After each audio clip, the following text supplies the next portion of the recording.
Sixième cours sur l'alliance par le sang. Nous en sommes dans la leçon numéro 3, le sang de Jésus. Et je vous ai dit qu'il y a toujours dans chaque doctrine deux grands fossés dans lesquels il ne faut jamais tomber. Il y a toujours ceux qui sont très réservés et ceux qui sont absolument excessifs. Il est important de savoir exactement ce pourquoi Jésus a versé son sang.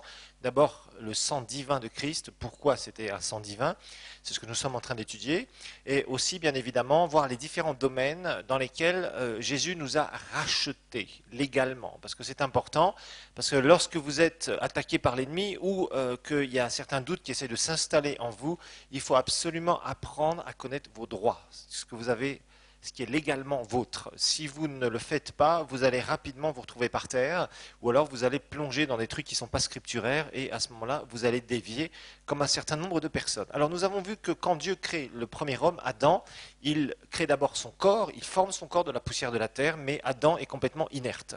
Et donc il n'est pas mort, mais il est inerte, je dirais juste existant en tant que corps. Et ça, c'est pas un être humain. Donc Dieu va souffler en lui, il crée son esprit, son âme, et à ce moment-là, c'est là où son sang va circuler, et c'est là où il devient un être vivant. Plutôt qu'une âme vivante, ça serait mieux un peu de traduire un être vivant directement, c'est-à-dire un être qui bouge et qui a la vie et qui a tout ce processus de vie en lui, à la fois. Pour Adam, c'était spirituel, c'était au niveau de son âme, sa personnalité, et au niveau de son corps, bien évidemment. Adam, on le sait, avait un sang divin, un sang qui était créé directement de la part de Dieu, qui n'avait pas été corrompu par le péché, donc qui n'était pas sujet à la maladie, à la vieillesse, etc., etc., etc. En fait, il avait un corps non mortel. Malheureusement, il a péché, et au moment où il a péché, son corps est devenu mortel, et son sang a été transformé, c'est très clair, son sang est devenu attaquable, son corps est devenu attaquable. Il y a eu tout un processus qui était là, le processus de vieillissement, etc., etc. Donc il y a eu toute une transformation biologique à partir du moment, au travers bien sûr au départ du sang d'Adam, qui est devenu un sang corrompu et qui n'était plus un sang divin. Mais Dieu soit béni parce que Dieu va pouvoir amener un second Adam qui lui va devenir un esprit vivifiant et non pas qui va faire entrer le péché dans le monde comme Adam l'a fait, mais lui va devenir un esprit vivifiant. Et nous sommes en train d'étudier donc ce pourquoi Jésus avait un sang un peu particulier. Et nous avons vu dans Pierre, 1 Pierre 1, versets 18 et 19, que nous n'avons pas été rachetés de manière corruptive avec quelque chose qui était corrompu, sous-entendu corrompu par le péché, et donc sujet à la malédiction, mais au contraire par le sang précieux de Jésus. Donc si le sang de Jésus était si précieux que cela, c'est quand même qu'il y avait une raison. Et c'est ça que nous avons vu. Nous avons découvert que la vie est dans le sang, bien évidemment, le processus de vie est dans le sang, et nous avons découvert aussi que de toute façon, Jésus a été conçu d'une façon miraculeuse. Donc, par le Saint-Esprit, où le Saint-Esprit a fait un miracle dans le sein, dans l'utérus de Marie, sans qu'elle ait eu une relation avec Joseph ou avec un autre homme, elle a pu devenir enceinte. C'est pour ça que Dieu avait prophétisé au travers d'Ésaïe, 700 ans plus tôt, c'était un signe pour le peuple d'Israël que la Vierge deviendra enceinte. Et c'est quelque chose d'absolument miraculeux qui s'est produit une seule fois dans l'histoire de l'humanité. Je vous rappelle que le diable n'a aucune capacité à faire ce genre de truc, bien évidemment. Il n'a pas du tout la puissance de Dieu. Il n'y a que Dieu lui-même qui pouvait faire ce genre de choses, cette intervention puissante chez l'homme de cette manière-là. Et évidemment, pourquoi est-ce que Dieu a fait cela? C'est pour éviter l'héritage transmis au travers du sang corrompu d'Adam, héritage transmis de génération en génération. C'est pour ça que Dieu est passé à côté de cette loi naturelle et qu'il a dû faire cela dans le sein de Marie, de telle façon que le corps de Jésus ne soit pas avec un sang qui est hérité de la corruption du sang de la chute, donc les conséquences de la chute d'Adam et Ève, bien évidemment. C'est pour ça que Dieu a fait cela. C'est pour ça que la Bible nous parle que Jésus avait un sang particulier, donc ce sang qui a pu nous racheter, ça c'est très clair. Évidemment, quand Jésus était sur la terre, nous voyons, Jésus n'avait pas un corps mortel non plus, Jésus n'était pas sujet à la maladie, c'est clair, son corps n'était pas sujet à la maladie, il avait cette protection surnaturelle, je vous le rappelle aussi, mais Jésus ne pouvait pas mourir physiquement, en tout cas, s'il ne péchait pas, il était comme Adam sur la terre à l'époque. D'accord? Alors, il y a une chose qu'il faut bien comprendre.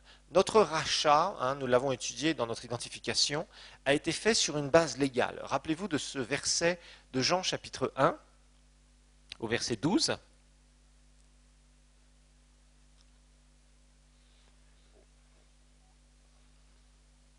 Jean 1, verset 12. Parce que je vous rappelle que si Jésus avait eu le même sang que nous, c'est-à-dire hérité de la corruption de la chute, eh bien Jésus n'aurait pas pu nous racheter. Ou alors, n'importe quel homme aurait pu racheter l'humanité. Mais ce n'était pas possible, justement. Il fallait un sang divin. Donc Jean chapitre 1 verset 12, il est dit, mais à tous ceux, c'est la parole, qui l'ont reçue, elle a donné, la parole, donc Christ, le pouvoir de devenir enfant de Dieu à ceux qui croient en son nom. Je vous rappelle que ce mot pouvoir ici, c'est le mot autorité légale, exousia. Donc je vous rappelle qu'à partir du moment où il y a quelque chose, il y a un être humain qui se repent sincèrement et qui croit dans l'évangile, il a un droit légal à naître de nouveau, à entrer dans le royaume de Dieu, à voir ses péchés pardonnés, être purifié par le sang de Jésus, naître de nouveau et entrer dans le royaume de Dieu. Ça, c'est un droit légal, un droit qui est absolument incontestable. Satan ne peut pas contester ces choses. Pourquoi ? Parce que, eh bien, il y a eu quelque chose de particulier qui a été versé. C'est le sang précieux de Christ. Ce sang a eu de la valeur. Ce sang n'aurait pas eu de valeur. Si Jésus était venu avec la conception entre Marie et Joseph, eh bien, il aurait hérité justement du sang corrompu et le sang qui aurait coulé à la croix n'aurait eu aucune valeur. Aucune valeur.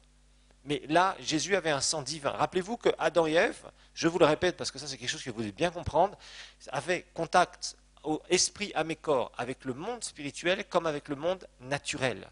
Rappelez-vous que le jour où nous ressusciterons d'entre les morts, nous aurons contact à nouveau entre le monde spirituel dans nos trois dimensions, entre le monde spirituel et le monde aussi naturel. Ça sera parfait. Il y aura ce contact parfait. Aujourd'hui, je vous rappelle que nous sommes obligés d'aller au ciel sans notre corps, parce que notre corps a connu la corruption.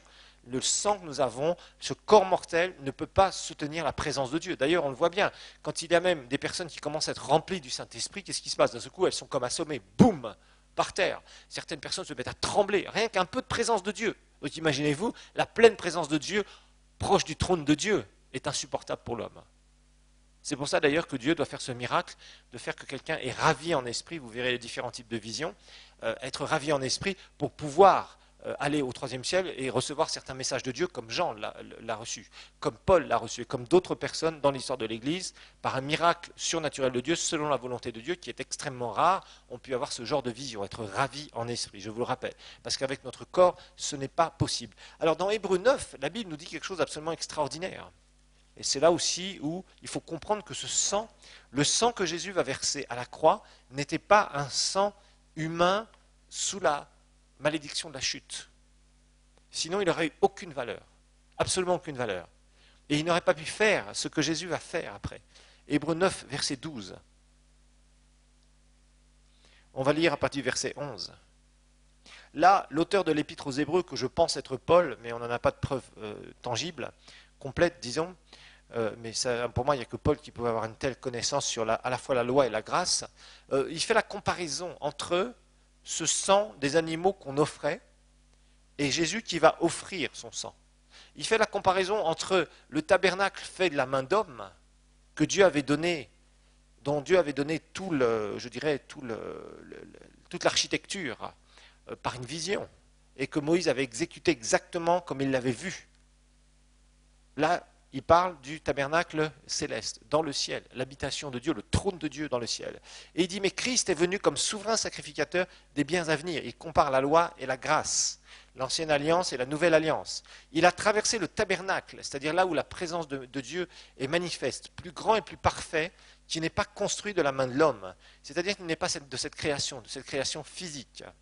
Il est entré une fois pour toutes dans le sanctuaire, c'est-à-dire au troisième ciel, non avec du sang des boucs et des veaux, parce que ce sang était naturel à 100%, il n'aurait pas pu aller là-haut. Mais avec son propre sang, c'est ainsi qu'il nous a obtenu une rédemption éternelle. Car si le sang des boucs et des taureaux et la cendre d'une génisse qu'on répand sur ceux qui sont souillés les sanctifie de manière à purifier la chair à l'extérieur, combien plus le sang du Christ, qui par l'Esprit éternel s'est offert lui-même sans tache à Dieu, purifiera-t-il notre conscience des œuvres mortes pour que nous servions le Dieu vivant. Voilà pourquoi il est le médiateur, l'intermédiaire d'une nouvelle alliance, afin qu'une mort ayant eu lieu pour le rachat des transgressions commises sous la première alliance, ceux qui sont appelés reçoivent la promesse de l'héritage éternel. Donc c'est très clair. C'est très clair. Le sang des animaux, c'était quelque chose de naturel, pas divin. C'était quelque chose de naturel. Les animaux payaient pour couvrir le péché des Israélites, la chair extérieure. Nous avons, et c'était offert dans un tabernacle qui était physique. La Bible ici nous dit clairement que Jésus est venu avec son propre sang, sang qui était divin, qui pouvait à la fois être dans le naturel et être dans le spirituel, comme Adam et Ève. C'était leur cas, ça sera notre cas le jour où nous serons ressuscités d'entre les morts, nous aurons accès au monde naturel et au monde spirituel, strictement identiquement. Et en fait, ce qui s'est passé là, c'est que la Bible nous dit clairement que Jésus est venu offrir son sang dans le tabernacle qui n'est pas fait de main d'homme. Il a traversé les cieux. Il a été dans ce tabernacle, c'est-à-dire dans la présence même de Dieu pour sceller notre alliance et pour offrir ce sang. Pour dire, voilà Père, voilà, voici l'œuvre, voilà ce que tu voulais pour qu'il y ait cette alliance éternelle entre toi et les hommes. Que son nom soit béni pour l'éternité.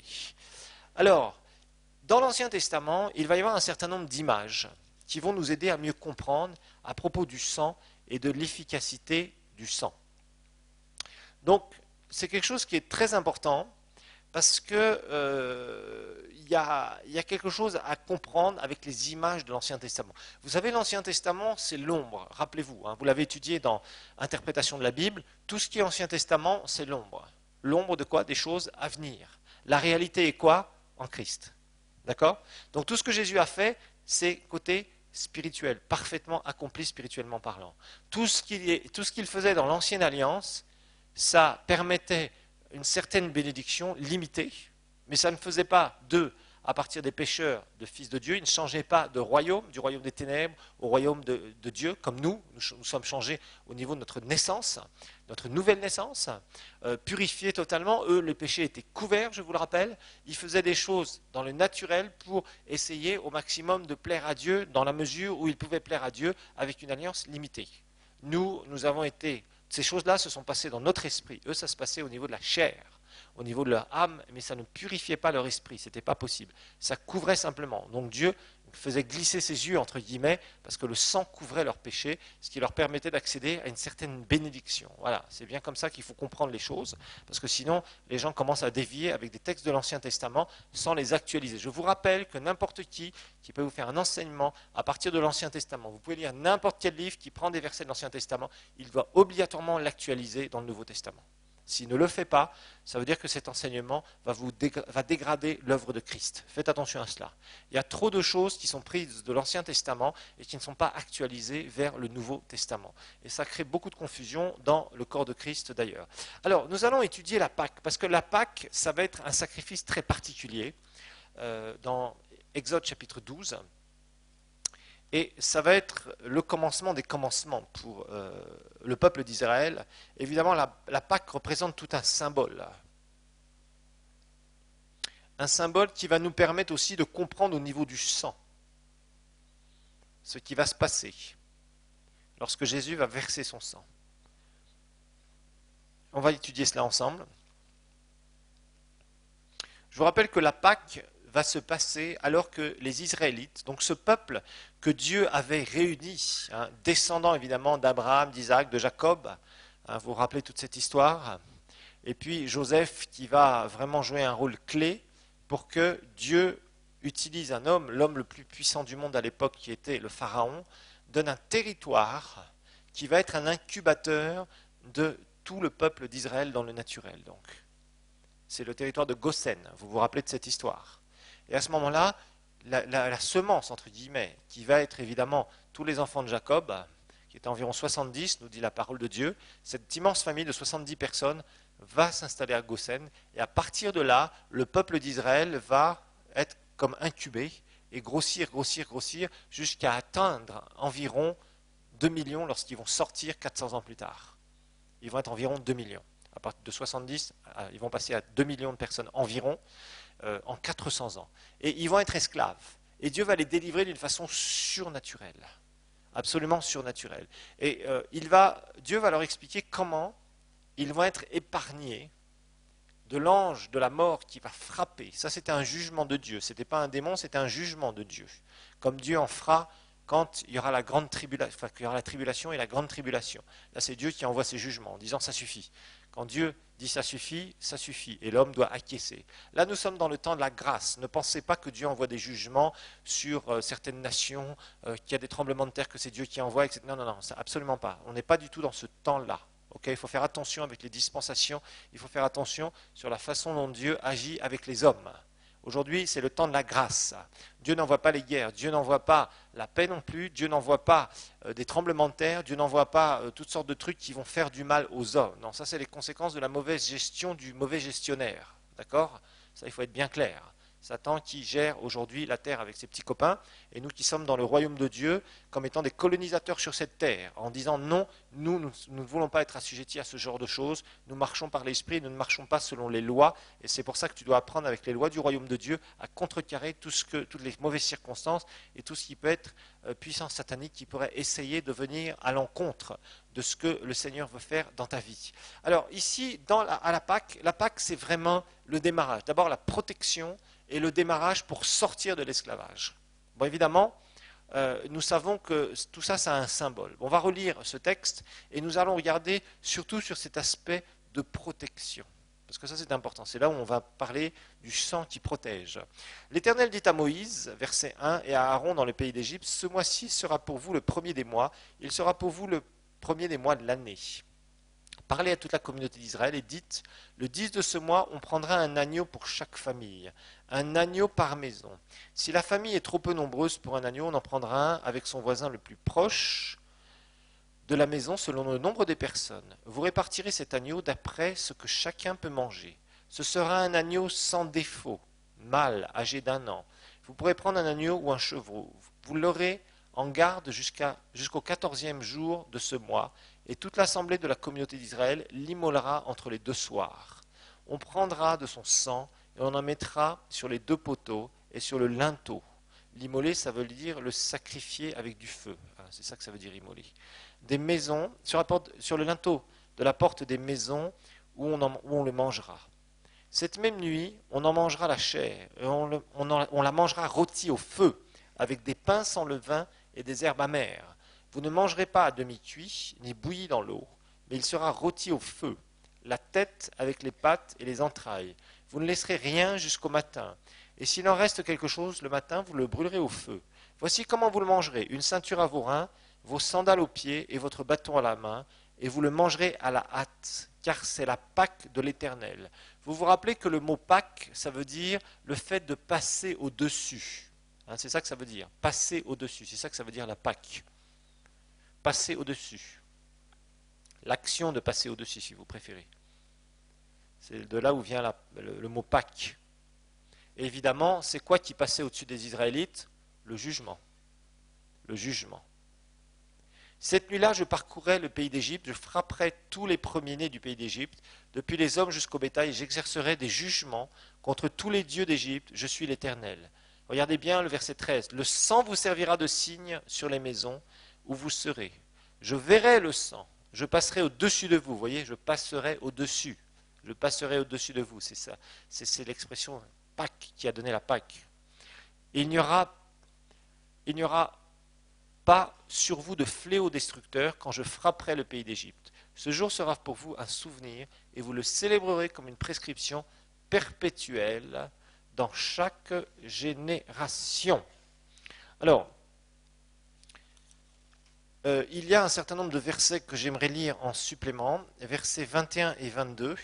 Moïse appela tous les anciens d'Israël et leur dit « Allez prendre du petit bétail pour vos familles et immoler la Pâque. Vous prendrez ensuite un bouquet d'hysope, vous le tremperez de sang. » De l'hysope, c'est une sorte d'arbre, d'accord? C'est un arbre.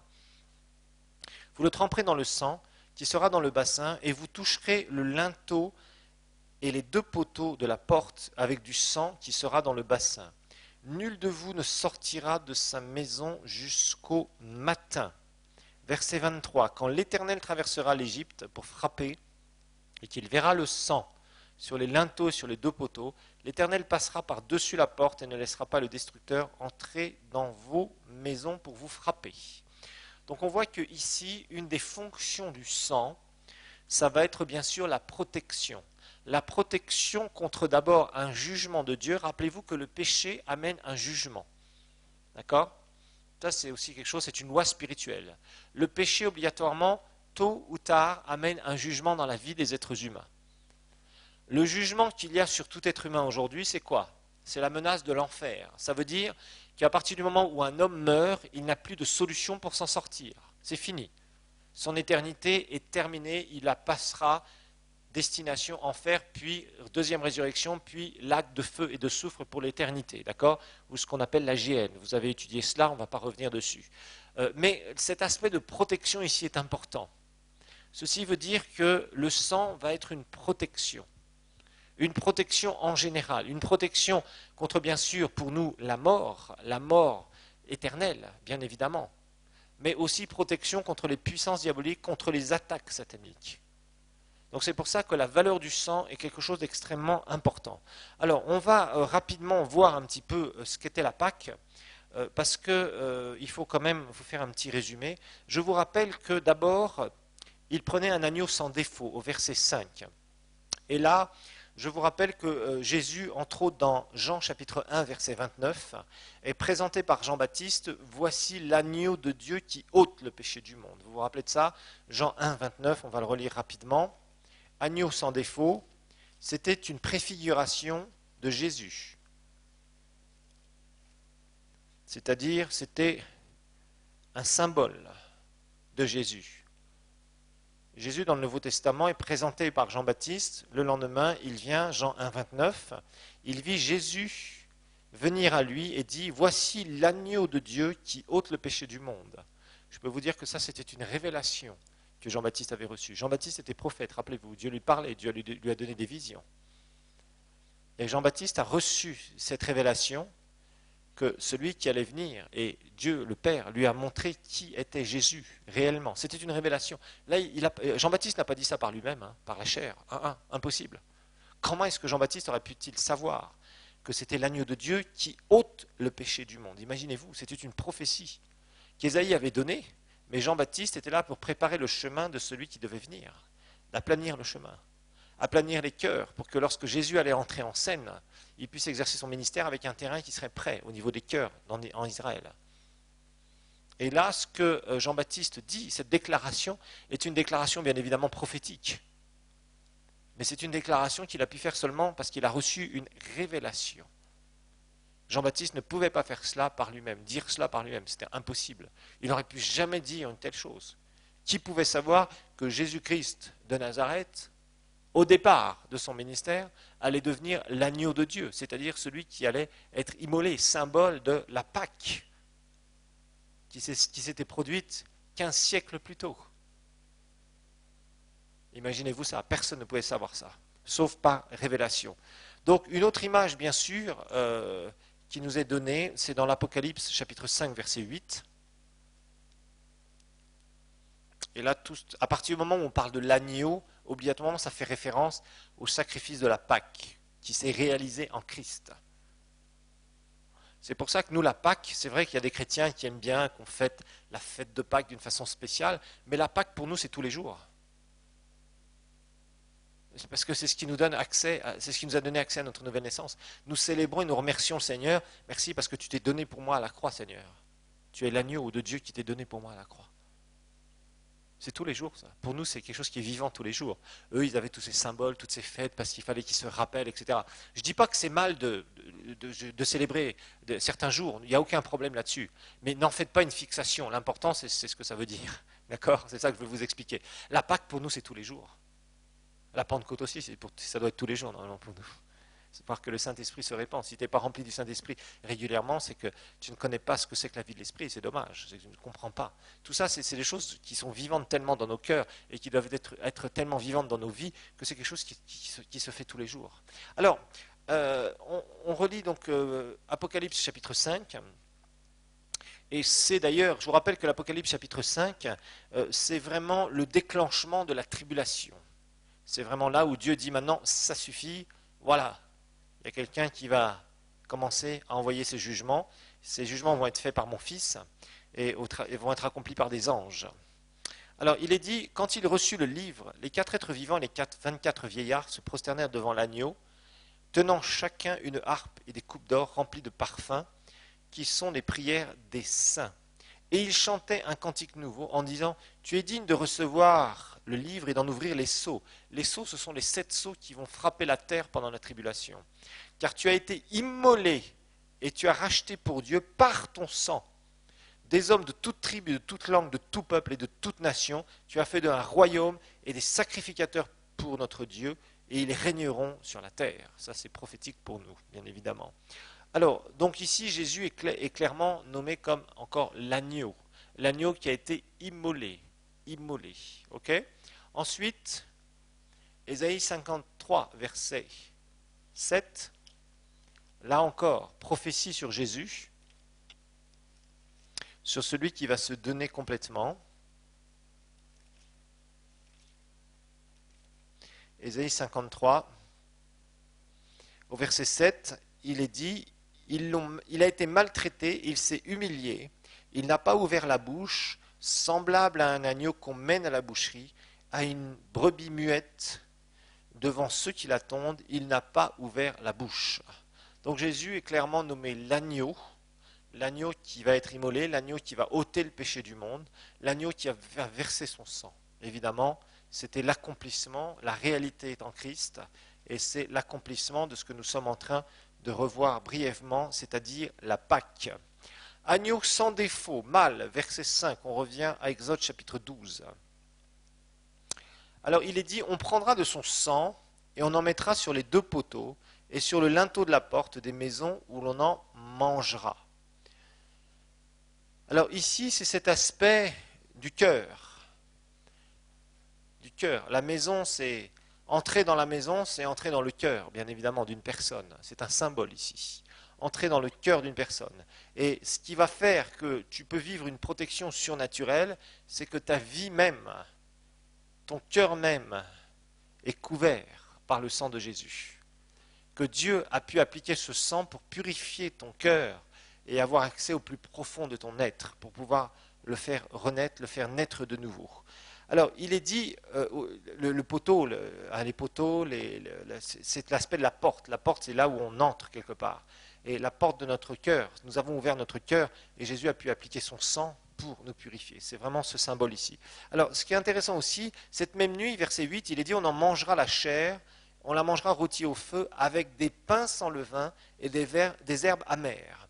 Alors je vous rappelle que le levain, c'est le symbole de l'hypocrisie, de la religion, du mal en général. Le levain, c'est toujours le symbole de hypocrisie, religion, mal en général. Tout ce qui est mal. Contraire du bien, bien sûr. Ça, c'est le symbole du levain. Et il devait manger avec des pains sans levain. C'est-à-dire que l'attitude devait être une attitude divine, une attitude de recherche de Dieu. Non pas une attitude où je fais cela par religion, mais avec sincérité. D'accord ? Les herbes amères qu'il devait manger, ça ne devait pas être très bon d'ailleurs, c'était voulu un peu. L'agneau avec des herbes amères, c'est le symbole des souffrances de Jésus. Le salut, entre guillemets, est bon à manger, dans le sens où c'est agréable à l'homme d'être sauvé par la grâce. Mais il faut toujours se rappeler que ça a eu un prix. Il y a un arrière-goût.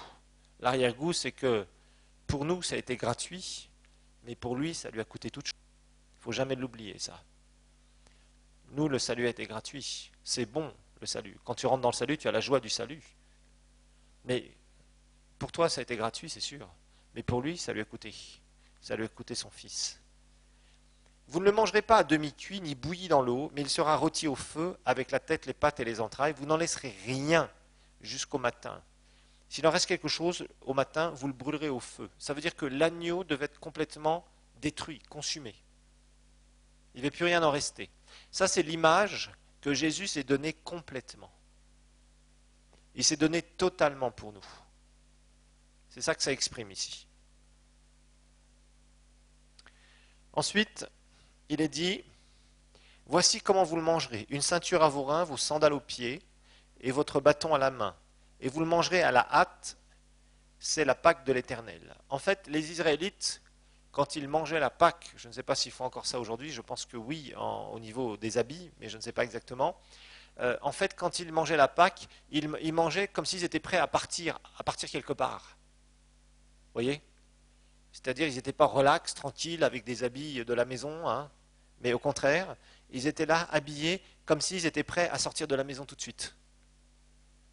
Et l'idée ici, c'est que le chrétien doit toujours être prêt pour le retour du Seigneur. Parce que la demeure éternelle, elle n'est pas ici. Que ta vie doit être toujours en règle, parce que Jésus peut revenir à n'importe quel moment. Tu ne dois pas t'attacher ici aux choses de ce monde, parce que sache que ta vie est là-haut. Ta vie est avec lui pour l'éternité. Donc ça, c'est un symbole ici, bien évidemment. Bon, c'était juste un petit rappel normalement, puisque vous avez dû voir ça dans l'interprétation de la Bible. Vous avez dû étudier la Pâque. Alors, maintenant, on va commencer à voir cet aspect de protection. Parce que vous voyez ici, ce qui ressort beaucoup dans la Pâque, c'est cet aspect de protection. Protection contre le jugement mérité, mais il y a la grâce.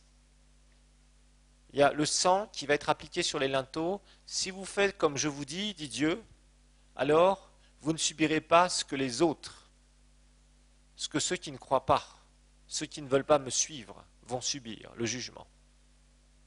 Ça sera épargné. Vous serez aussi protégé, d'une manière générale.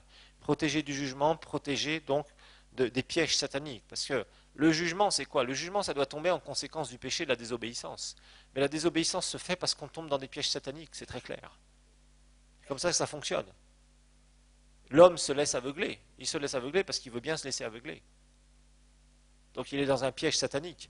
Dieu est là, mais Dieu dit, si tu continues, si tu marches toujours dans ta mauvaise voie, tu iras en enfer. C'est fini pour toi, il y aura un jugement.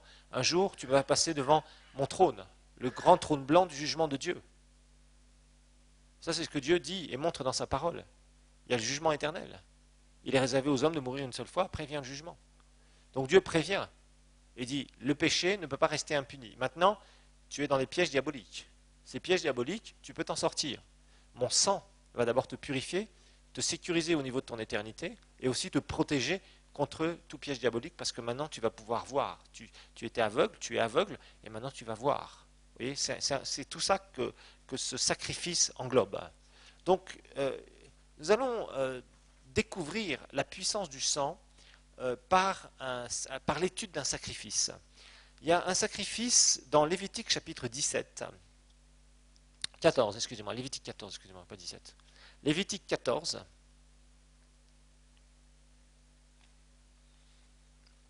Va nous montrer une loi de l'époque qui est encore un symbole.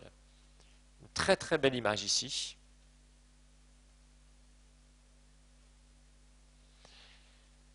Que les Israélites devaient pratiquer.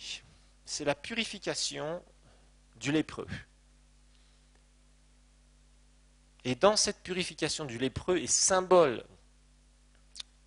et cérémonie de purification du lépreux, il y a toute une image ici pour nous qui est très très parlante, très intéressante, toujours encore à propos de la protection.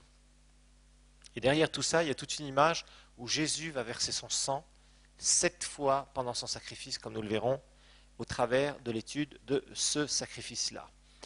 Alors, dans Lévitique chapitre 14, il est dit la chose suivante. C'est la loi sur la purification de la lèpre.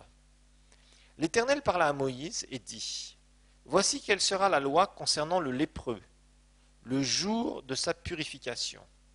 On l'amènera vers le sacrificateur. Le sacrificateur sortira du camp, et si le sacrificateur voit que le lépreux est guéri de la plaie de la lèpre, le sacrificateur ordonnera qu'on le prenne pour celui qui doit être purifié. Oui, le sacrificateur ordonnera qu'on le prenne pour celui qui doit être purifié, 2 oiseaux vivants et purs, du bois de cèdre, du cramoisi et de l'hysope. On va expliquer tout ça. Regardez bien ces éléments ici. Oiseaux vivants, bois de cèdre, du cramoisi et de l'hysope.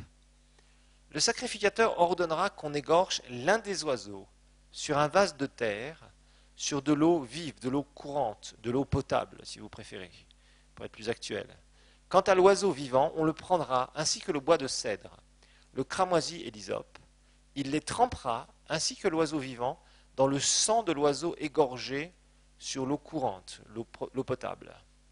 Il en fera 7 fois aspersion sur celui qui doit être purifié de la lèpre, puis il le déclarera pur et lâchera dans la campagne l'oiseau vivant. Ça, c'était la cérémonie. Et on va expliquer derrière tout ça tous les symboles qu'il y a. Rappelez-vous, l'ombre, c'est tout ce qu'on est en train de lire ici. La réalité, c'est ce que Jésus a accompli à la croix du Calvaire. Derrière ce sacrifice, il y a tout un tas de choses qui vont nous expliquer ce que Jésus a fait à la croix du Calvaire. C'était l'ombre, nous en avons l'explication, nous avons la réalité, nous savons ce qui s'est passé. Et nous allons découvrir différentes choses. Alors on va regarder par rapport au sacrifice, qu'est-ce qui va se passer, comment on devait faire ce sacrifice-là pour déclarer le lépreux parfaitement purifié de sa lèpre. On va expliquer tous les symboles qu'il y a derrière tout ça. Puis après, on va regarder comment le sacrificateur va asperger 7 fois le sang du sacrifice. Et on va voir au travers de cela le symbole que ça représente pour nous chrétiens, et on va découvrir que Jésus a versé son sang lors de son sacrifice 7 fois, et que à chaque fois où Jésus va verser son sang, ça va être pour nous racheter dans un domaine ou un autre. Et ça va vous apprendre beaucoup de choses à propos du sacrifice et ce pourquoi Jésus a versé son sang et ce à quoi vous avez droit. Alors d'abord, on va s'intéresser aux lépreux et puis voir qu'est-ce que Dieu avait ordonné à propos de ces différents sacrifices. Comment faire, c'est-à-dire comment on devait faire ce sacrifice. Alors d'abord, on parle du lépreux. Alors vous savez, le lépreux, à cette période-là, c'était quelqu'un qui vivait extrêmement mal. Un lépreux, c'était quoi? C'était quelqu'un, on sait que la lèpre existe encore aujourd'hui, même dans certaines régions où nous sommes ici en Afrique, mais on sait aussi que si on est capable de détecter une lèpre assez rapidement, on sait comment la traiter aujourd'hui. On sait comment arrêter totalement les effets de la lèpre et la guérir directement avec des médicaments. À l'époque, et pendant des siècles, même encore assez récemment, c'était une maladie inguérissable. C'était une maladie, bien sûr, qui, quand elle s'attaquait à vous, eh bien, faisait pourrir vos membres, surtout le début des doigts. Et puis, le doigt tombait. Et un autre doigt tombait. Et encore un autre doigt. Et vous vous retrouviez avec une main qui était juste un moignon, comme ça. La même chose pour les pieds. Des fois, même le visage. Il y a des gens qui avaient des trous terribles dans le visage. Le nez tombait, etc., etc. C'est une maladie qui est affreuse. C'est une maladie qui est rampante, qui va tout doucement, mais qui chaque jour détruit des cellules dans votre corps, détruit une partie de votre corps, et vous atteint jusqu'à temps que vous mouriez. Et la lèpre, dans la Bible, c'est le symbole du péché. La lèpre, c'est un symbole du péché, le type de péché, du péché. Donc le lépreux, vous avez compris, c'est le symbole de quoi? Du pécheur. Alors il faut savoir que ces lépreux, dans l'Ancien Testament, dans le peuple d'Israël, étaient des exclus de la société, des bannis de la société. Ils n'avaient pas le droit de vivre avec les autres. On les mettait à l'écart. C'était des gens qui vivaient, en fait, qui étaient des rejetés de la société. C'était terrible, ces gens-là. Ils vivaient comme des déchets de la société. Ils étaient isolés, ils ne pouvaient pas contacter qui que ce soit physiquement sous peine de mort. Si par exemple on découvrait qu'un lépreux s'était introduit dans une ville, un village ou une maison, la loi ordonnait une chose, c'est de le lapider, de le mettre à mort. Parce que c'était une maladie contagieuse et c'était considéré comme quelque chose que, conséquence de ce que quelqu'un avait fait devant Dieu. C'est-à-dire que, rappelez-vous, les peuples d'Israël vivaient avec une protection surnaturelle. La Bible nous dit qu'il n'y avait aucun faible parmi eux, qu'il n'y avait personne dans le désert, quand ils obéissaient à Dieu, qui était malade. Je suis l'Éternel qui te guérit. Dieu a donné ça quand? Dans l'Exode. Dans l'Exode. Je ne te frapperai d'aucune des maladies, etc., etc. Dans l'Exode, c'est-à-dire je ne permettrai, rappelez-vous, c'est ça dans l'interprétation de la Bible, ce temps permissif en hébreu, je ne permettrai qu'il n'y ait aucune maladie qui vienne sur toi. car je suis l'Éternel qui te guérit. Vous trouvez ça dans l'Exode, quand Dieu va donner la loi. Et la Bible nous dira qu'il n'y avait aucun faible parmi eux, aucun malade parmi eux, à part quand ils obéissaient à la loi. Il y avait une protection surnaturelle, absolument exceptionnelle sur Israël au niveau de la maladie. Absolument exceptionnelle. Nous découvrirons cela. Le lépreux, c'était le banni, c'est-à-dire il ne pouvait pas être parmi le peuple. C'était quelqu'un qui était hors du peuple. C'était quelqu'un qui, quand il entendait un bruit ou quelqu'un s'approchait, il devait crier, il devait. Lépreux, lépreux, lépreux, sous-entendu, vous approchez pas, attention. Donc pour lui donner à manger, pour tout ça, il fallait jeter les choses. Imaginez l'humiliation. Imaginez les blessures de ces gens-là. Imaginez la vie horrible que ces gens-là avaient. Mais il ne pouvait pas y avoir contact entre le lépreux et le peuple de Dieu. Comme il ne peut pas y avoir de contact réel, entre guillemets spirituel, entre quelqu'un qui n'est pas sauvé et quelqu'un qui est sauvé. Parce que nous sommes dans deux royaumes différents. Ensuite, qu'est-ce que Dieu avait dit? Le sacrificateur devait prendre quoi? Il devait prendre 2 oiseaux. Ces 2 oiseaux, comme nous allons le voir, étaient symboles de Jésus. Ces 2 oiseaux étaient symboles de Jésus. Le bois de cèdre,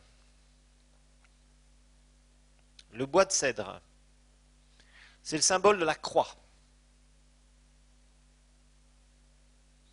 Le bois de cèdre, c'est le symbole de la croix. Rappelez-vous, verset 4, le sacrificateur ordonnera que l'on prenne pour celui qui doit être purifié 2 oiseaux vivants et purs, du bois de cèdre, du cramoisi et de l'hysope. Le cramoisi, c'est un tissu de couleur rouge très foncé. Le cramoisi, c'est le symbole. Alors, le cramoisi, tissu rouge très foncé, c'est le symbole de la souffrance.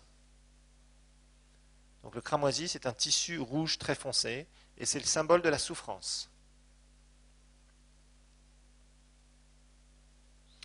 L'hysope, c'est une branche d'hysope, ça a des feuilles vertes. C'est le symbole de la foi. Symbole de la foi.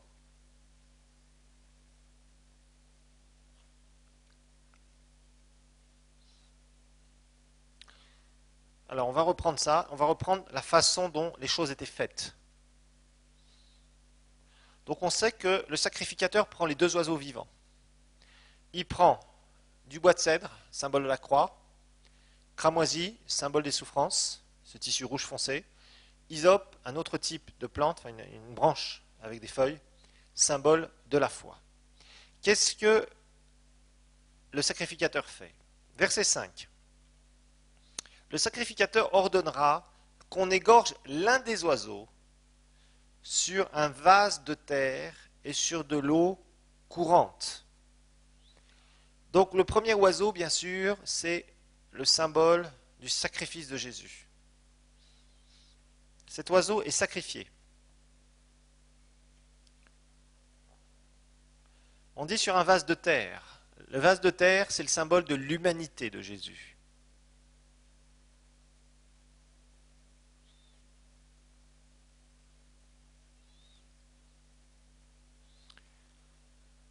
Donc il l'égorge sur un vase de terre, symbole de l'humanité de Jésus, sur de l'eau courante, en étant vraiment dirigé par l'Esprit. L'eau, c'est toujours bien sûr, l'eau, c'est toujours le symbole du Saint-Esprit.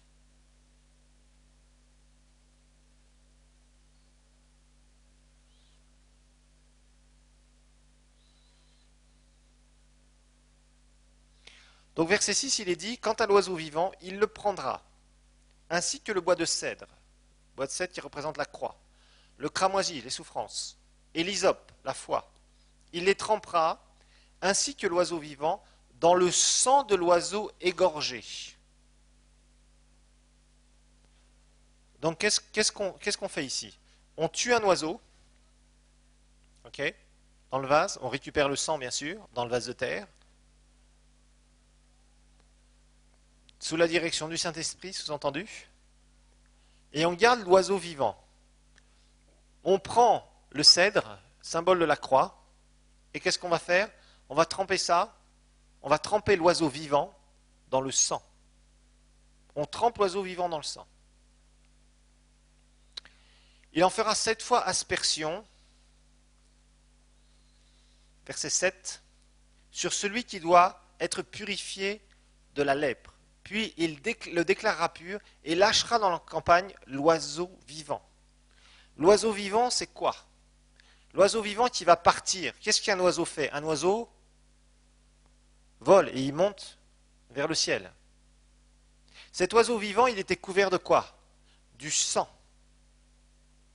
C'est tout un symbole. Ici, c'est Jésus ressuscité qui monte vers le ciel pour aller offrir son sang. C'est une très belle image ici. L'oiseau vivant est couvert du sang et le sacrificateur le libère. Et qu'est-ce que cet oiseau fait? Il est couvert du sang de l'autre oiseau et il monte vers le ciel. Donc c'est l'image de la résurrection de Jésus.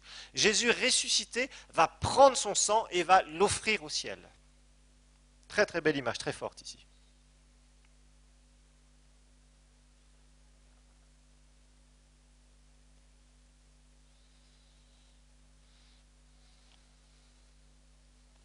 C'est une image qui est forte ici.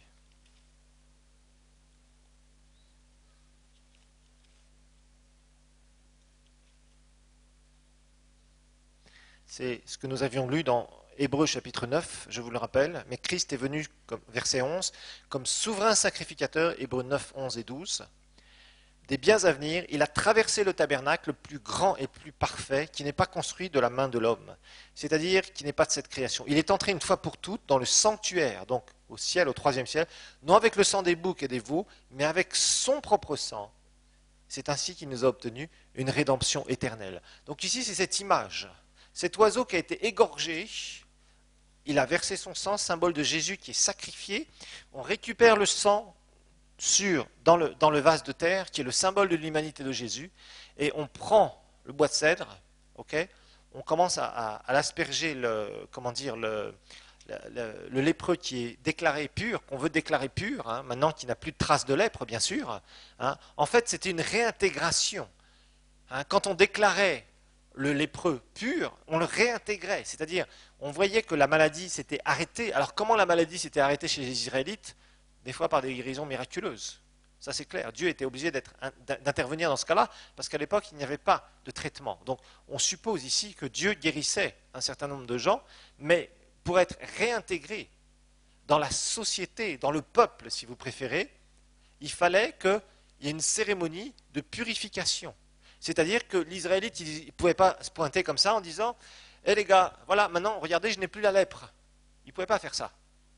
Il était obligé de passer par une cérémonie de purification qui est un symbole, bien sûr, du pécheur perdu qui est purifié par le sang de Jésus et qui entre dans le peuple. C'est ça le symbole ici. Et l'Israélite ne pouvait pas se présenter comme ça, même s'il était guéri. Il disait, oui, le prophète a prié pour moi, j'ai été entièrement guéri, regardez. D'accord? Mais il devait passer par cette cérémonie. Il devait passer devant le sacrificateur. Le sacrificateur voyait le candidat, entre guillemets, à la déclaration, comme quoi il pouvait être déclaré pur et réintégré, retrouver une vie normale. Se banni de la société, devait retrouver une vie normale. C'est ce que nous sommes quand nous sommes pécheurs. Les pécheurs sont des gens anormaux, sachez-le. Pour Dieu, ce sont des gens anormaux. Ce sont des gens qui ne vivent pas en conformité avec Dieu, qui ne font pas partie de son peuple. Donc ils ne peuvent pas avoir de contact spirituel, de relation ni spirituelle avec Dieu et même avec le peuple de Dieu. Ce n'est pas possible. Alors ici c'est clair. Cet oiseau vivant, donc, est trempé dans le sang avec le bois de cèdre et il prend aussi l'hysope, asperge et va asperger donc celui qui doit être purifié et déclaré pur. Mais entre-temps, qu'est-ce qu'on fait? On lâche dans la campagne, donc vers le ciel, l'oiseau qui est couvert par le sang et qui va monter donc vers le ciel. Donc ça c'est l'image vraiment de Jésus qui, après s'être sacrifié, va offrir son sang au troisième ciel. Et bien évidemment, on voit qu'il va y avoir aspersion. Ça c'est intéressant. Verset 7, il est dit, il en fera 7 fois l'aspersion sur celui qui doit être purifié de la lèpre. Et ces 7 fois aspersion, eh bien évidemment, ça va nous faire déboucher, c'est ce que nous verrons d'ailleurs pour le prochain cours, vers les 7 facettes où Jésus va verser son sang pendant son sacrifice. Je n'ai pas dit pendant qu'il était cloué à la croix, j'ai dit pendant son sacrifice en général.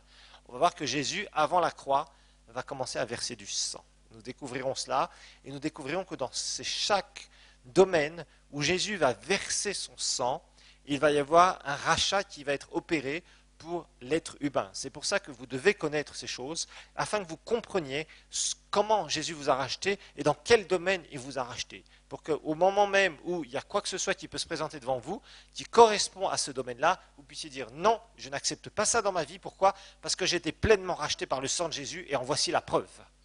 Et c'est là où vous avez une assurance, et c'est là où vous pouvez appuyer votre foi. Je vous rappelle que vous ne pouvez pas appuyer votre foi si vous n'avez pas la parole de Dieu pour vous dire, oui, dans ce domaine-là, tu as un droit. La foi fonctionne avec des droits, et c'est normal, c'est-à-dire ce que Jésus nous a acquis. Donc le tout, c'est de le connaître. Que le Seigneur vous bénisse.